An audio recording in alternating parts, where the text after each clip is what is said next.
नमस्कार। मंत्रिमंडल में मेरे सहयोगी श्रीमान रमेश पोखरियाल निशंक जी, श्रीमान संजय धोत्रे जी,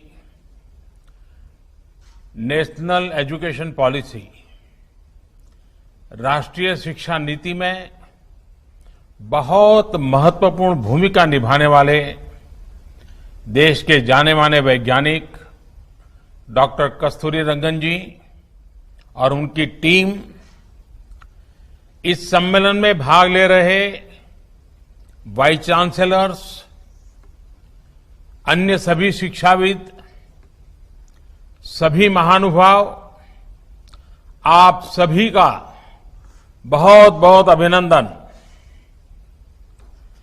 नेशनल एजुकेशन पॉलिसी राष्ट्रीय शिक्षा नीति के संदर्भ में आज का ये इवेंट बहुत ही महत्वपूर्ण है। इस कॉन्क्लेव से भारत के एजुकेशन वर्ल्ड को नेशनल एजुकेशन पॉलिसी राष्ट्रीय शिक्षा नीति के विभिन्न पहलुओं के बारे में विस्तृत जानकारी मिलेगी। जितनी जानकारी और ज्यादा जानकारी ज्यादा स्पष्ट होगी, फिर उतना ही आसान इस राष्ट्रीय शिक्षा नीति का इम्प्लीमेंटेशन भी होगा। साथियों, 3-4 साल के व्यापक विचार विमर्श के बाद लाखों सुझावों पर लंबे मंथन के बाद राष्ट्रीय शिक्षा नीति को स्वीकृत किया गया है। आज देश भर में इसकी व्यापक चर्चा हो रही है। अलग अलग क्षेत्र के लोग, अलग अलग विचारधाराओं के लोग अपने व्यूज दे रहे हैं, राष्ट्रीय शिक्षा नीति को रिव्यू कर रहे हैं। ये एक हेल्दी डिबेट है। ये जितनी ज्यादा होगी उतना ही लाभ देश की शिक्षा व्यवस्था को मिलेगा। ये भी खुशी की बात है कि राष्ट्रीय शिक्षा नीति आने के बाद देश के किसी भी क्षेत्र से, किसी भी वर्ग से ये बात नहीं उठी कि इसमें किसी तरह का बायस है या किसी एक तरफा कोई झुकाव है। ये एक इंडिकेटर भी है कि लोग बरसों से चली आ रही एजुकेशन सिस्टम में जो बदलाव चाहते थे, वो उन्हें देखने को मिले हैं। वैसे कुछ लोगों के मन में ये सवाल आना बहुत स्वाभाविक है कि इतना बड़ा रिफॉर्म कागज पर तो कर दिया, लेकिन इसे जमीन पर कैसे उतारा जाएगा? यानी अब सबकी निगाहें इसके इम्प्लीमेंटेशन की तरफ है। इस चैलेंज को देखते हुए व्यवस्थाओं को बनाने में जहां कहीं कुछ सुधार की आवश्यकता है, वह हमें सबको मिलकर के करना है और करना ही है। आप सभी राष्ट्रीय शिक्षा नीति के इम्प्लीमेंटेशन में और उस काम में सीधे तौर पर जुड़े हैं और इसलिए आप सबकी भूमिका बहुत ज्यादा है, बहुत अहम है। जहां तक पॉलिटिकल विल की बात है, मैं पूरी तरह कमिटेड हूं, मैं पूरी तरह आपके साथ हूं। साथियों, हर देश अपनी शिक्षा व्यवस्था को अपनी नेशनल वैल्यूज के साथ जोड़ते हुए अपने नेशनल गोल्स के अनुसार रिफॉर्म्स करते हुए आगे बढ़ता है। मकसद ये होता है कि देश का एजुकेशन सिस्टम अपनी वर्तमान और आने वाली पीढ़ियों को फ्यूचर रेडी रखे, फ्यूचर रेडी करें। भारत की नेशनल एजुकेशन पॉलिसी, राष्ट्रीय शिक्षा नीति का आधार भी यही सोच है। राष्ट्रीय शिक्षा नीति 21वीं सदी के भारत की नए भारत की फाउंडेशन तैयार करने वाली है।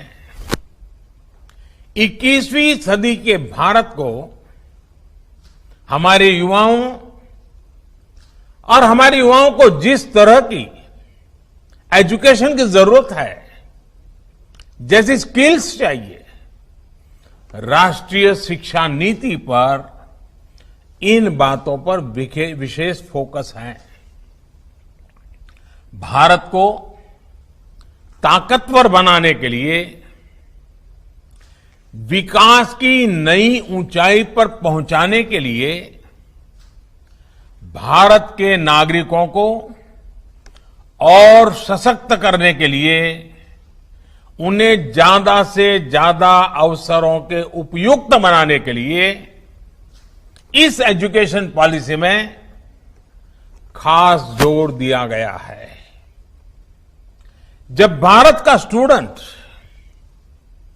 चाहे वो नर्सरी में हो या फिर कॉलेज में साइंटिफिक तरीके से पढ़ेगा, तेजी से बदलते हुए समय और तेजी से बदलती जरूरतों के हिसाब से पढ़ेगा, तो वो नेशन बिल्डिंग में कंस्ट्रक्टिव भूमिका निभा पाएगा। साथियों, बीते अनेक वर्षों से हमारे एजुकेशन सिस्टम में बड़े बदलाव नहीं हुए थे। परिणाम ये हुआ कि हमारे समाज में क्यूरोसिटी और इमेजिनेशन की वैल्यूज को प्रमोट करने के बजाय भेड़ चाल को ही प्रोत्साहन मिलने लगा था। कभी डॉक्टर बनने के लिए होड़ लगी, कभी इंजीनियर बनाने की होड़ लगी, कभी वकील बनाने की होड़ लगी। इंटरेस्ट, एबिलिटी और डिमांड की मैपिंग किए बिना होड़ लगाने की प्रवृत्ति से एजुकेशन को बाहर निकालना जरूरी था। हमारे स्टूडेंट्स में, हमारे युवाओं में क्रिटिकल थिंकिंग और इनोवेटिव थिंकिंग विकसित कैसे हो सकती है, जब तक हमारी शिक्षा में पैशन ना हो, फिलॉसॉफी ऑफ एजुकेशन ना हो, पर्पज ऑफ एजुकेशन ना हो। साथियों, आज गुरुवर रविंद्रनाथ ठाकुर की पुण्यतिथि भी है। वो कहते थे, उच्चतम शिक्षा वो है जो हमें सिर्फ जानकारी नहीं देती, बल्कि हमारे जीवन को समस्त अस्तित्व के साथ सद्भाव में लाती है। निश्चित तौर पर राष्ट्रीय शिक्षा नीति का बृहद लक्ष्य इसी से जुड़ा है। इसके लिए टुकड़ों में सोचने के बजाय एक होलिस्टिक अप्रोच की जरूरत थी, जिसको सामने रखने में राष्ट्रीय शिक्षा नीति सफल रही है। साथियों, आज जब राष्ट्रीय शिक्षा नीति मूर्त रूप ले चुकी है। तो मैं उस समय और सवालों की भी चर्चा आपसे करना चाहता हूं जो हमारे सामने शुरुआती दिनों में आए थे। उस समय जो दो सबसे बड़े सवाल थे वो यही थे कि क्या हमारी शिक्षा व्यवस्था हमारे युवाओं को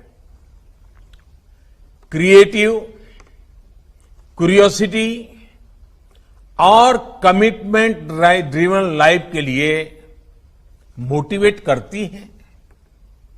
आप लोग इस क्षेत्र में इतने वर्षों से हैं, आपने अपना जीवन शिक्षा के लिए खपा दिया है, समर्पित किया है। आप लोग इसका जवाब बेहतर जानते हैं।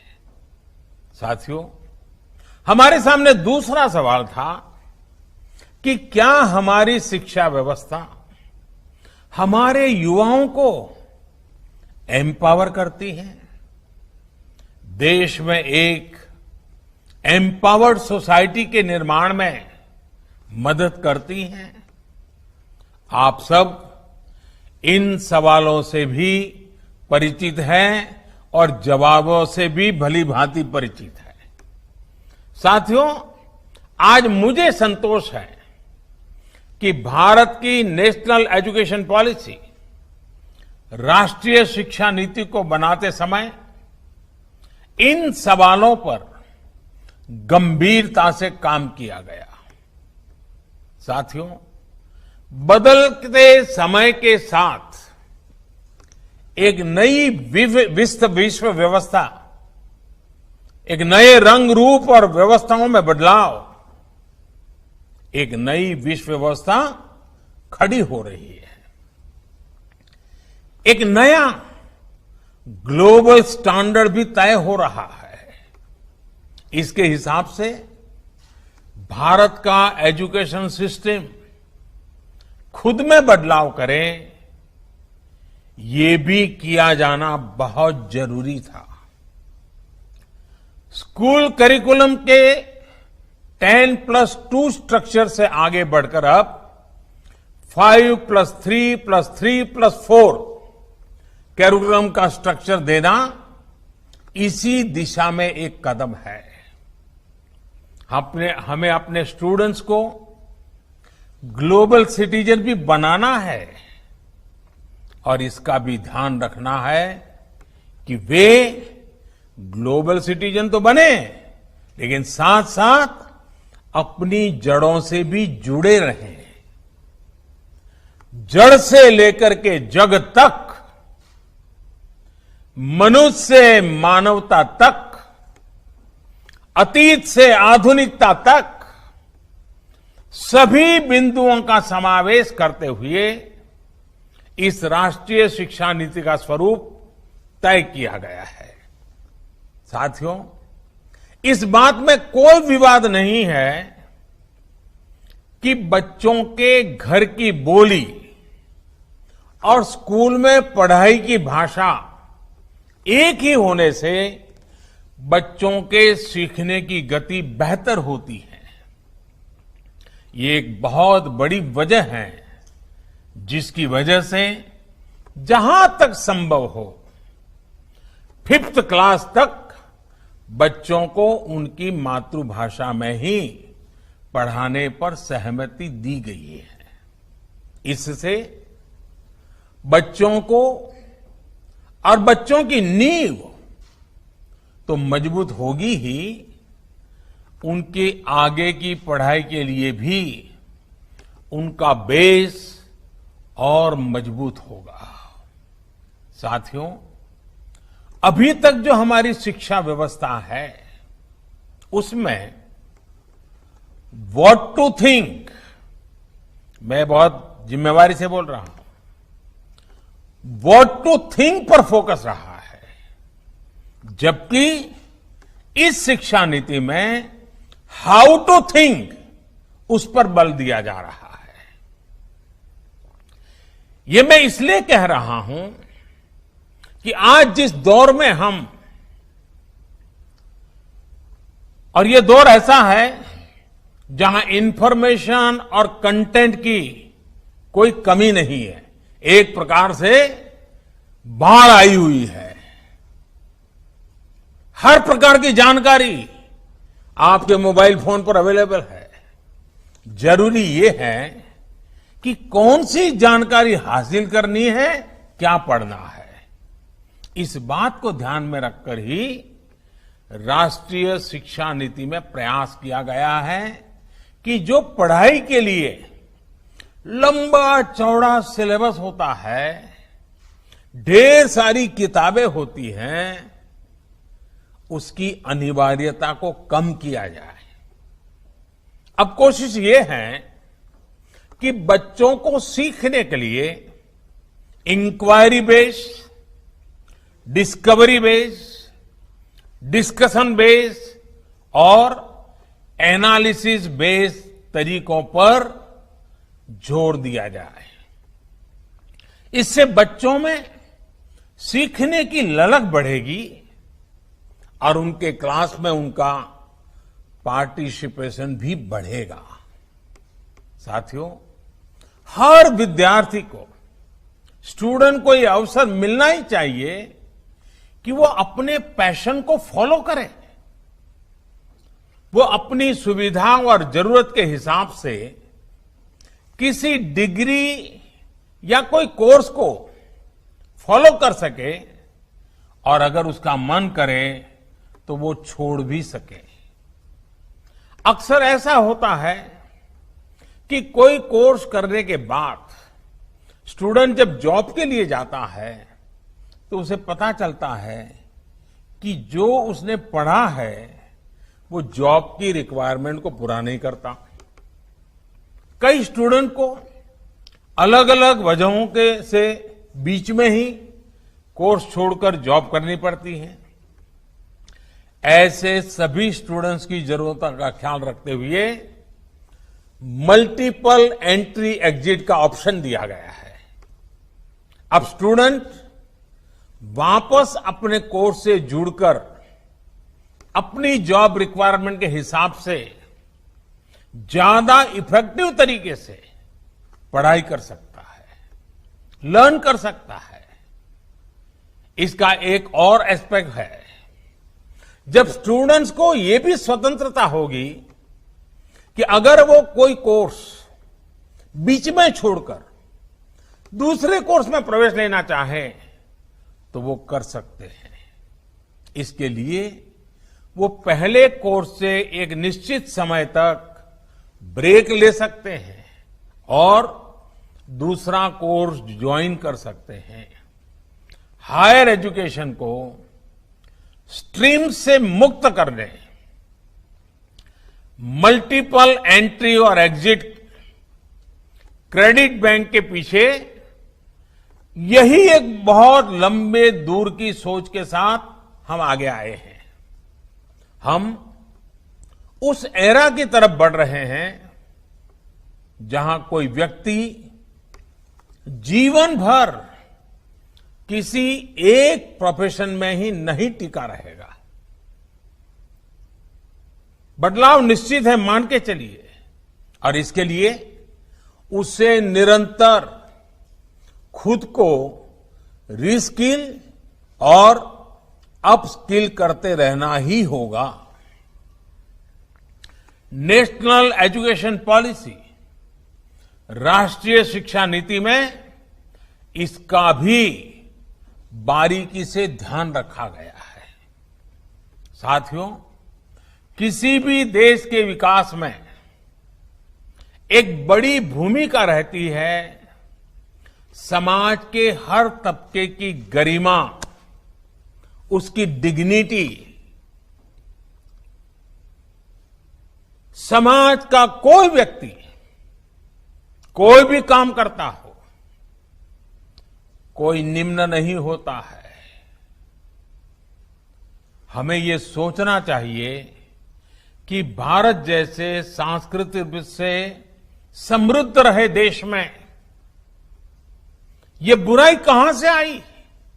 ऊंच नीच का भाव, मेहनत मजदूरी करने वालों के प्रति हीन भाव, इस प्रकार की विकृति हमारे अंदर कैसे घर कर गई, इसकी एक बड़ी वजह रही है कि हमारी एजुकेशन का समाज के इस तबके के साथ एक डिस्कनेक्ट रहा। जब गांवों में जाएंगे, किसान को, श्रमिकों को, मजदूरों को काम करते देखेंगे, तभी तो उनके बारे में जान पाएंगे, उन्हें समझ पाएंगे वो कितना बड़ा योगदान कर रहे हैं। समाज की आवश्यकताओं की पूर्ति के लिए वो कैसे अपना जीवन खपा रहे हैं। उनके श्रम का सम्मान करना हमारी पीढ़ी को, वर्तमान को, भावी पीढ़ी को सीखना ही होगा।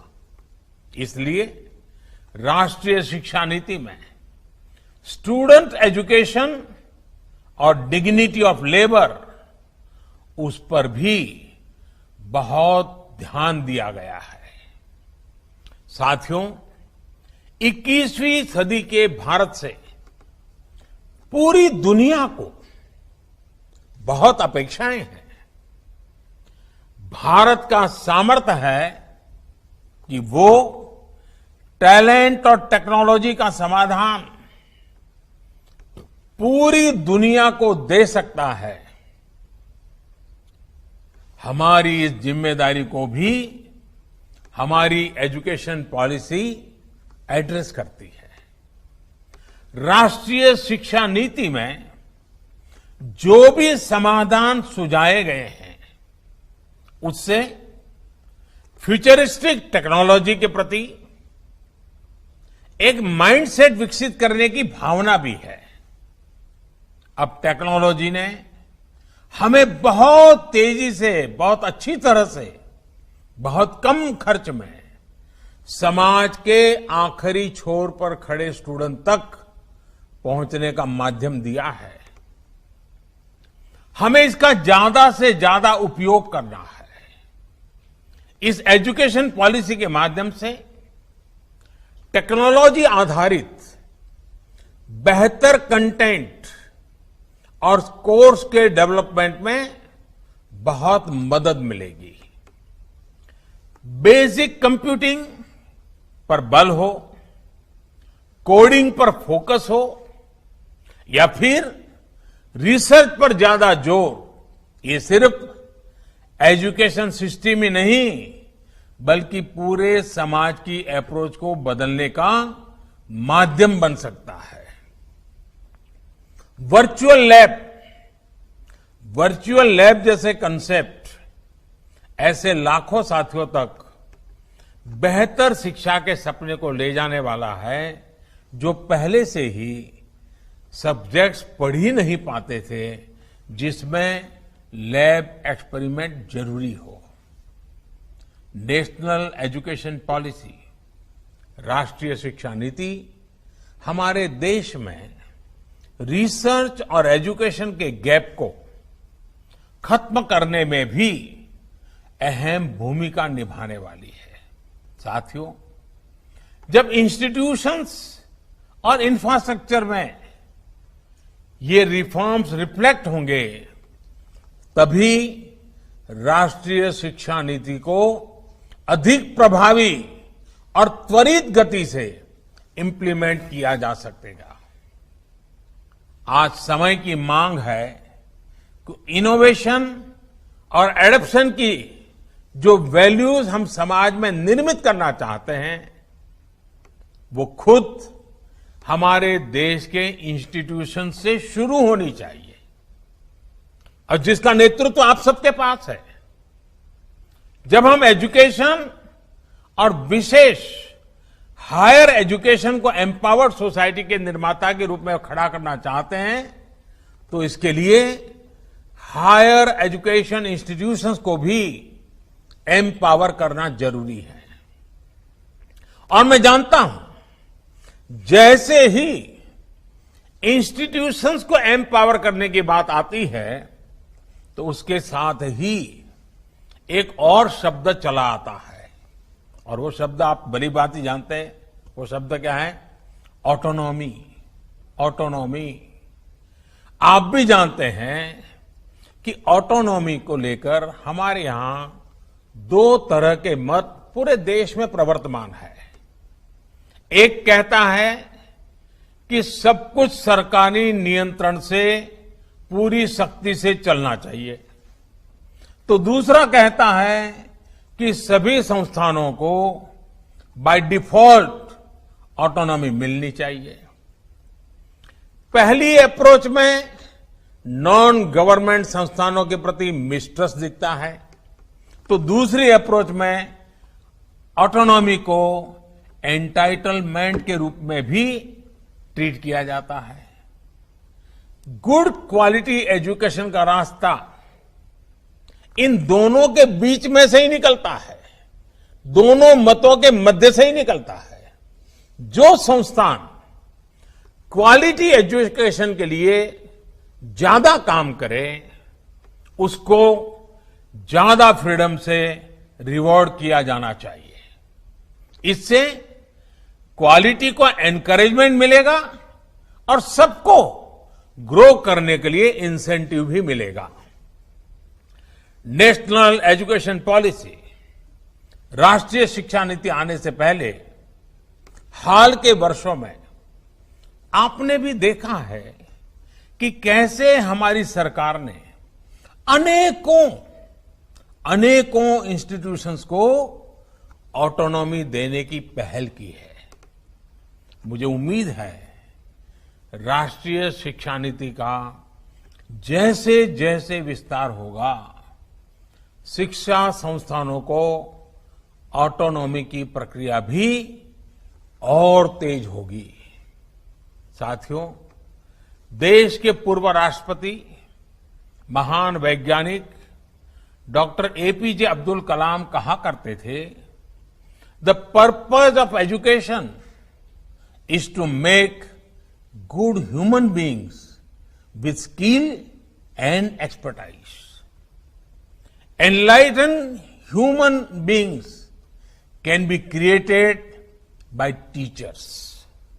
वाकई शिक्षा व्यवस्था में बदलाव देश को अच्छे स्टूडेंट्स, अच्छे प्रोफेशनल्स और उत्तम नागरिक देने का बहुत बड़ा माध्यम आप सभी हैं, आप सभी टीचर्स ही हैं, प्रोफेसर्स ही हैं। शिक्षा जगत से जुड़े आप ही लोग इस काम को करते हैं और कर सकते हैं।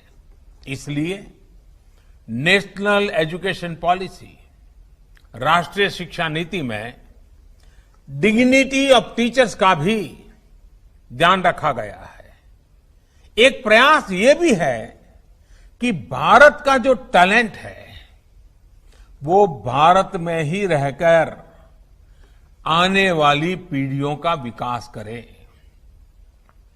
राष्ट्रीय शिक्षा नीति में टीचर ट्रेनिंग पर बहुत जोर है। वो अपनी स्किल्स लगातार अपडेट करते रहें, इस पर बहुत जोर है। I believe when a teacher learns, a nation leads. साथियों, नेशनल एजुकेशन पॉलिसी, राष्ट्रीय शिक्षा नीति को अमल में लाने के लिए हम सभी को एक साथ संकल्पबद्ध होकर काम करना है। यहां से universities, colleges, school education boards, अलग अलग स्टेट्स, अलग अलग स्टेक होल्डर्स के साथ संवाद और समन्वय का नया दौर शुरू होने वाला है। आप सभी साथी, क्योंकि हायर एजुकेशन के सबसे शीर्ष संस्थानों के शीर्ष में है, तो आपकी जिम्मेदारी ज्यादा है। मेरा आग्रह है कि राष्ट्रीय शिक्षा नीति पर लगातार वेबिनार करते रहिए, डिस्कशंस करते रहिए, नीति के लिए रणनीति बनाइए, रणनीति को लागू करने के लिए रोड मैप बनाइए, रोड मैप के साथ टाइमलाइन जोड़िए, उसको इंप्लीमेंट करने के लिए रिसोर्सेज, ह्यूमन रिसोर्सेज, इस सबको जोड़ने की योजना बनाइए। और ये सारा चीज ये नई नीति के प्रकाश में आप ही को करना है।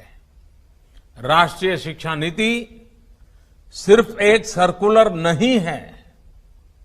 राष्ट्रीय शिक्षा नीति सिर्फ सर्कुलर जारी करके, नोटिफाई करके इंप्लीमेंट नहीं हो सकती है। इसके लिए मन बनाना होगा। आप सभी को दृढ़ इच्छा शक्ति दिखानी होगी। भारत के वर्तमान और भविष्य को बनाने के लिए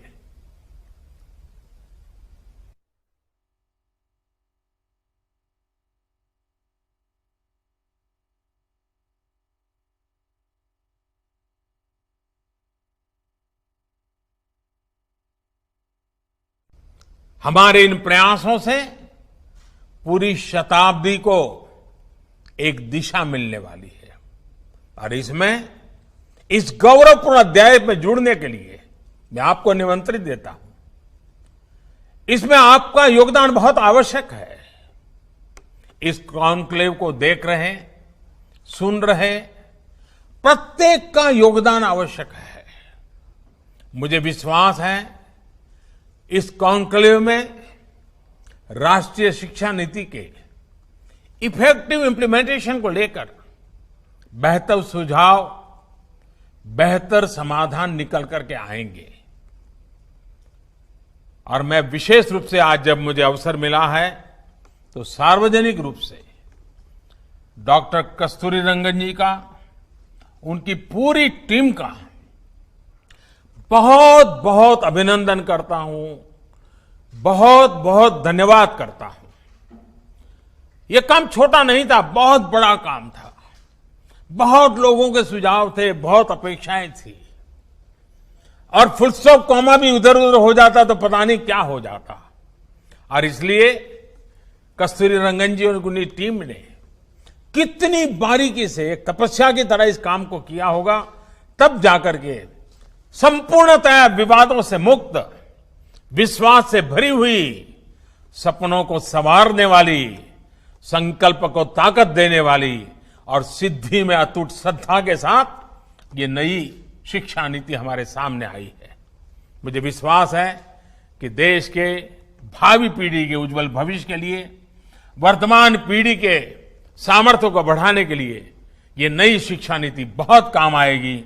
मैं फिर एक बार शिक्षा जगत के आप सभी महानुभावों को प्रणाम करते हुए बहुत बहुत शुभकामनाएं देता हूं, बहुत बहुत आभार व्यक्त करता हूं।